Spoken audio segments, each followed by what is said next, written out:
apologies for not being able to go live yesterday. It was due to computer technology letting me down. So let's get on with this week's Facebook Live and tips for setting boundaries without guilt. Now this is a follow on from last week, really.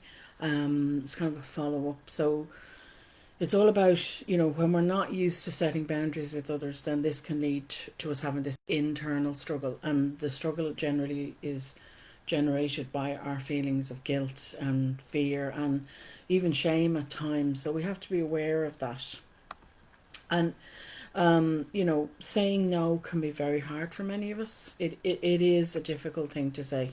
That little word no can be so difficult. And this can be for many reasons. It could be because, you're raised in a dysfunctional family. This is somewhere you may have learned, not learned to set healthy boundaries in the first place. And, if you did say no, maybe that was just swept aside. That can happen, particularly in a dysfunctional family. It can also happen because, we encounter people in our lives that put us down. They can abuse and use us. And I'm not just talking about domestic violence here. I'm also talking about meeting that one boss, or if you're a trainee, an apprentice or something, and you had somebody who was in charge, and they were of the disposition where, they put people down. They are sweeping aside your boundaries and they are walking all over you. And again, they're not nice people to be around. So we have to be aware that in those situations, even in work situations with a colleague or a manager or an employer, that it can be as dangerous as a domestic violence situation. So we have to think, safety, our own safety. Is this worth our mental and physical health? So please be careful. I have linked out to other blogs that I've done, other videos I've done on leaving a toxic workplace, and I've linked out to information on domestic violence and where you can get help. And sometimes we have to come to the conclusion, if we are, as adults in a relationship like that, or we're in a relation, it's a with a work colleague, as I said, or in some form of employment, that leaving is the best option for us. That is the best boundary that we can actually set. So we need to be aware of that there are people who will just never take no for an answer. So other than that, let's get on with this week's blog. And boundaries are there to help us in our daily lives, and I've outlined those last week, so I'm not going to go through them this week. But what I talked about last week and those and how they help us really are there to help us reduce those feelings of guilt. They are, boundaries are the foundation for our sense of self-worth, our self-esteem, and they really do dictate our interactions with everyone else and ourselves. We have to remember that when we set a boundary, we're also dictating the relationship we have with ourselves. So if you missed last week's blog or video, go and have a look at it and check those out and how they can benefit us. And as I said, we all struggle with setting boundaries. It's not unusual, and it is okay if you are struggling to set a boundary, because boundaries can cover a wide variety of our lives. And I said this last week as well. So we can be good at setting a boundary in one area of our life, or with maybe it's with colleagues, or we're great then when we go to work, but when it comes to a particular family member or a different area of our life, we're not so good. And that's where we need to shore up our boundaries.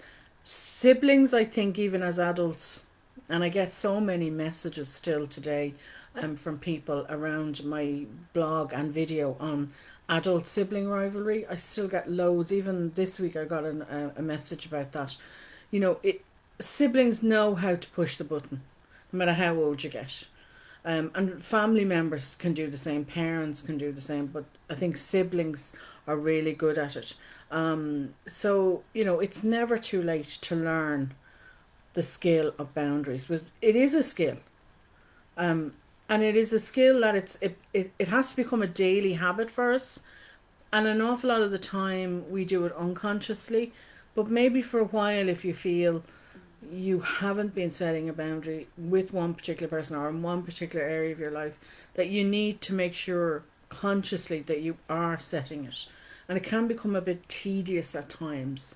Um, but we do need to reaffirm that boundary on a daily basis and make sure it becomes a daily habit that we have with this person or in this area of our life. It takes time, and that takes patience with ourselves. Expect that you're going to feel guilty.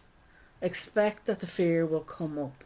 And when we know, yes, it's normal, particularly at the start, for the guilt and the fear to come up. And with, you know, particular people, as I said, the best boundary we can set is to leave and do so safely.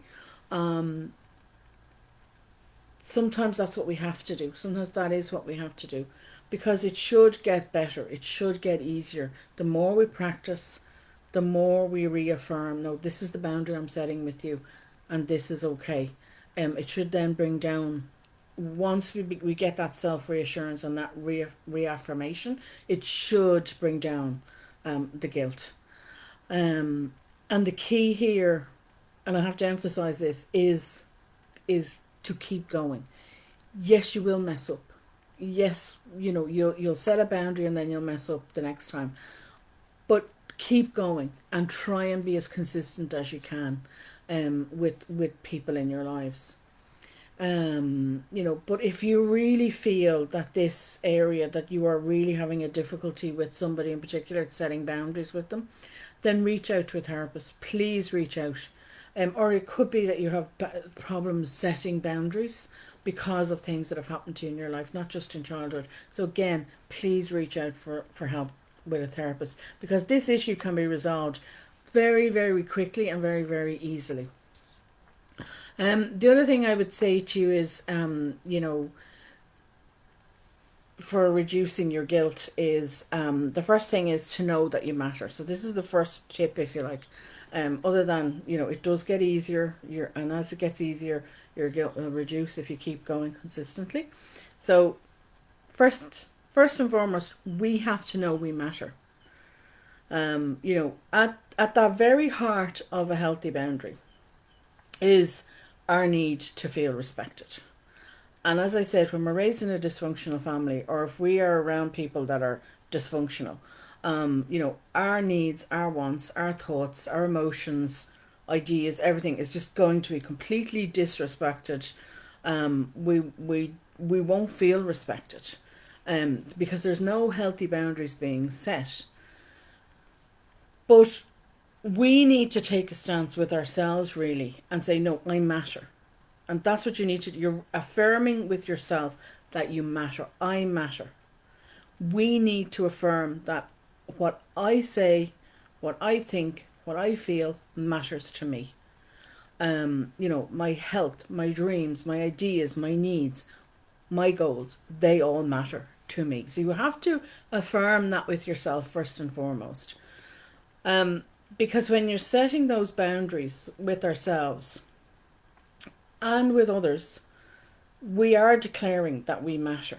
And it needs to become clear. We're declaring that we deserve to be treated with respect. So you have to treat yourself with respect by acknowledging that you matter. And that's what this is about. And then, in saying that, we can't control how others behave. We can't control how others think.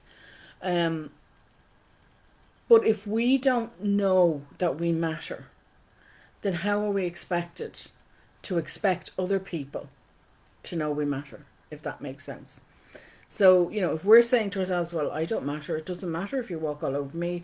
Sure, my needs and wants are, don't care. I'm going to talk about codependency next week, so you might want to tune in if this is a problem for you.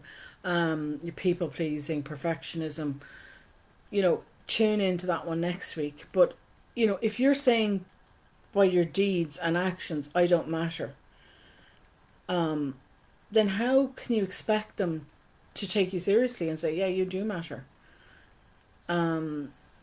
So, if we don't expect others to treat us with respect, then how do we expect them to do so if we don't expect them to? It's that expectation that I matter, that I matter to myself, that I wish to be treated with respect, I wish to be treated with honesty, So that's part of your, really your first port of call with setting boundaries without guilt, is to decide that you matter and know you matter. And that's the difference. I know I matter. And expect that the respect that goes with that will be there. I'm expecting to be treated with respect. Um, you know, it's about doing what's right for us.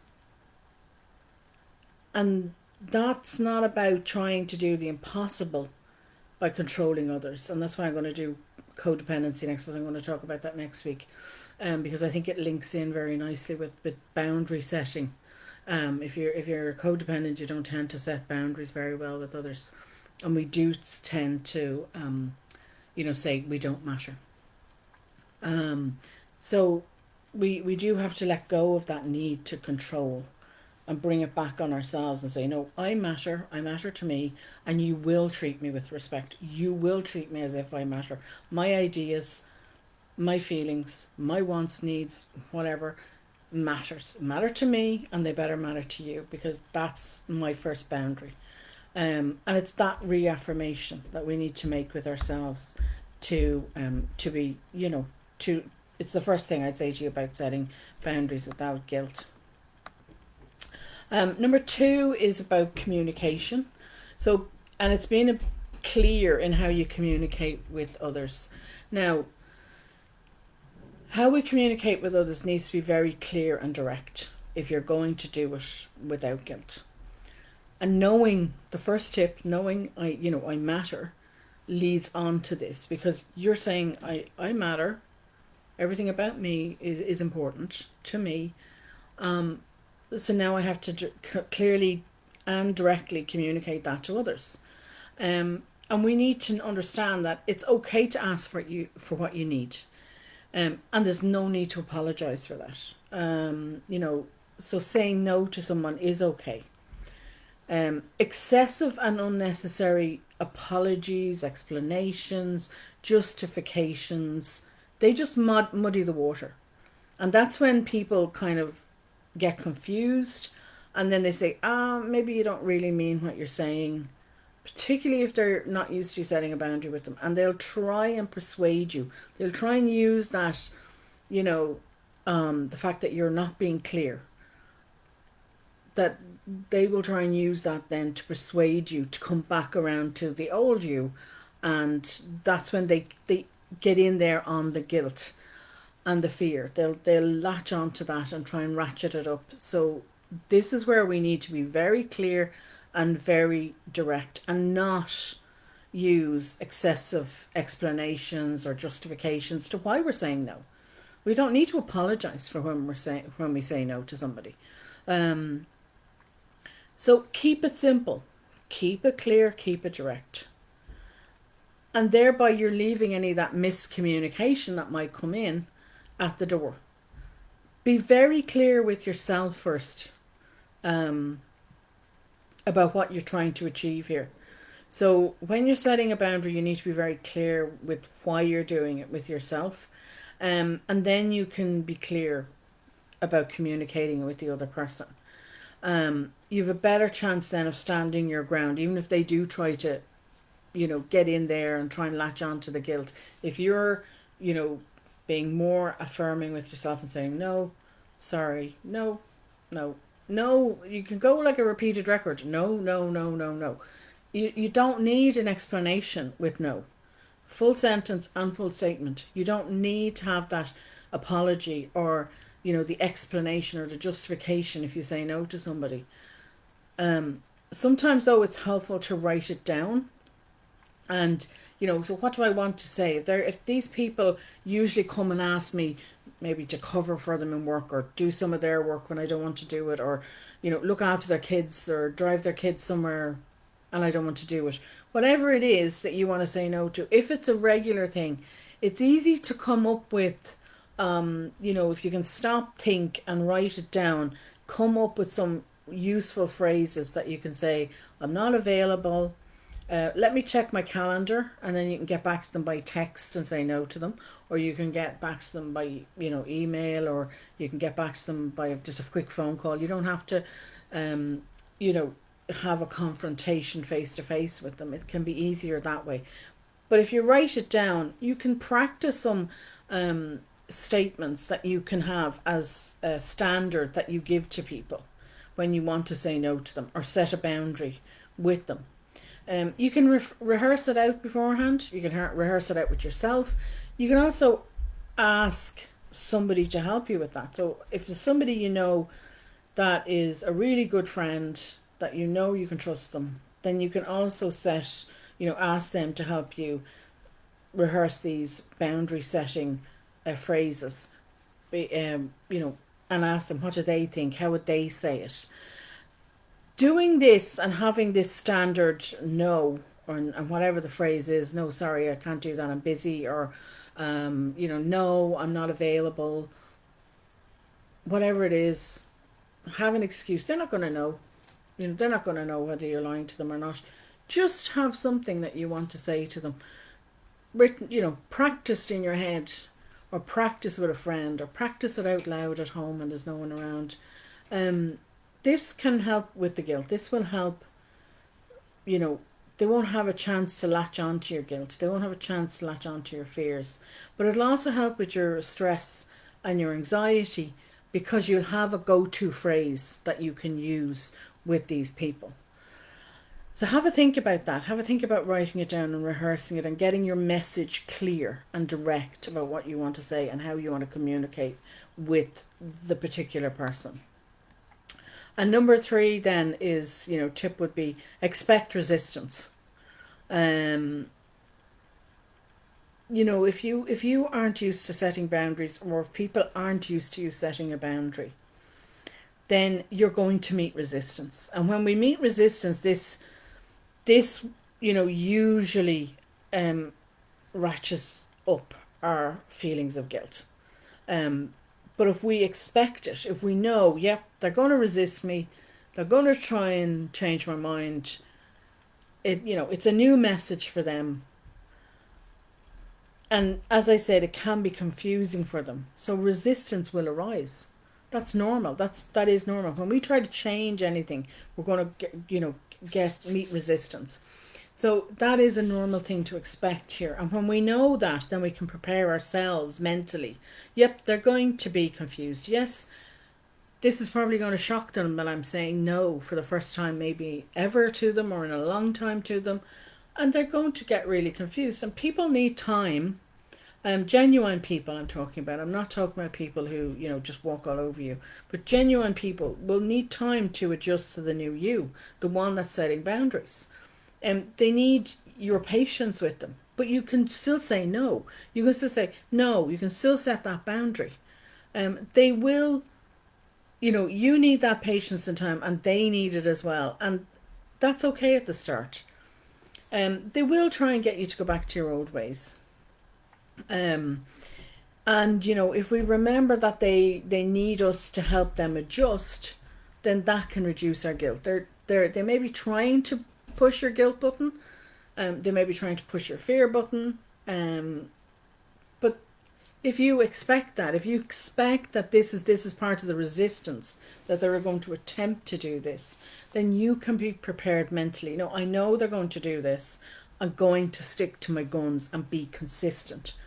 I'm going to keep going with this boundary, and I'm going to be consistent with it. This is what I'm saying to you about getting clear in who you are and affirming that you matter. And this is what I'm doing for me. I need to do this. And this will then reduce down your own guilt. They won't be able to latch into that guilt. They won't be able to latch into your fears. Word here about this is, you're not responsible for how others feel, behave and think. So please remember that, because when we take on that responsibility, then that ratchets up our guilt. That's when our guilt gets caught and it goes up, and we push the guilt up ourselves. when we take on the responsibility for others' feelings, how others think of us, how others behave. And, we have to remember that there has to be consequences to the boundaries. There has to be consequences to that person for their own actions. And we can't prevent them from having those consequences. And part of being consistent and part of setting a boundary with somebody is allowing somebody to suffer the consequences of their action and for us to follow through with that consequence. So if we've set a boundary with somebody and we've given them a consequence, we have to be willing to follow through with that consequence, that boundary. And that's where our guilt can come up for us. So we have to be aware of that. It's okay for them to suffer the consequences of their actions, because when we're afraid to give people the consequences, then that's us taking on the responsibility for how they feel. It's us taking on the responsibility of how they behave and think as well. Please show them the respect that they deserve by allowing them to own their own thoughts, feelings, and behaviours, and their consequences as a result. And number 4, then the last one is, remember it's not a one-time thing. Setting boundaries. It's an ongoing thing. It's ongoing. It's not a one-time done and dusted thing. We need to make sure we are setting boundaries consistently and continuously. And when we realize that it's not going to be a one time done and dusted thing, no matter how long that person is in your life, then that can reduce your own sense of guilt. With some people it will be more hard work than with others. They may never, as I said, there are people there who will never get the idea that you are going to set a boundary with them. So there has to be consequences there, and you have to follow through on that. But I have to caution you, safety first, depending on the person. So as I said at the start, I've talked about leaving, the safe way to leave a toxic work environment and domestic violence before. So please, go and look at that. I've also talked about the adult sibling rivalry. Go and have a look at that video. I know a lot of people have found them all very helpful. The other thing I'd say to you is, as our lives change, as we grow older, your boundaries change too, because, you've new needs, you've new wants, you've new values, new beliefs. We evolve as human beings as we grow older. So, boundaries, like everything else in our life, is a learning curve. Sometimes we're good at it, and sometimes we wobble a bit and we're not so good, and then we get back again, back on the straight and narrow, and we get better at it, because we're changing, and how and who we will set boundaries with is going to evolve and change too. So please be aware of that, that it isn't just a done and dusted thing. So that's it. As always, if you have any questions about this or any of the other blogs, I'm happy to answer them. Even if they're old videos or blogs that you've seen, pop a question in. I'll come back to you. I will answer them. I'm always answering questions over on YouTube. So, because people tend to post over there. But I don't mind answering wherever, whether you're on the Facebook or YouTube. I'll answer your questions if I can. If I can't, I may redirect you to an organisation or to somebody else that can help you. So I will leave it there. Thank you for watching. Thank you to everybody who watches live, and as always, and thank you to everybody who watches on replay on Facebook and on YouTube. And I will talk to you all next week, where it is about codependency, and it's a long blog. It's out on Monday, so big heads up, it is a long one. But I think you'd be interested in it, particularly if you have problems with boundaries. I think you would be interested in that one. So I'll talk to you then.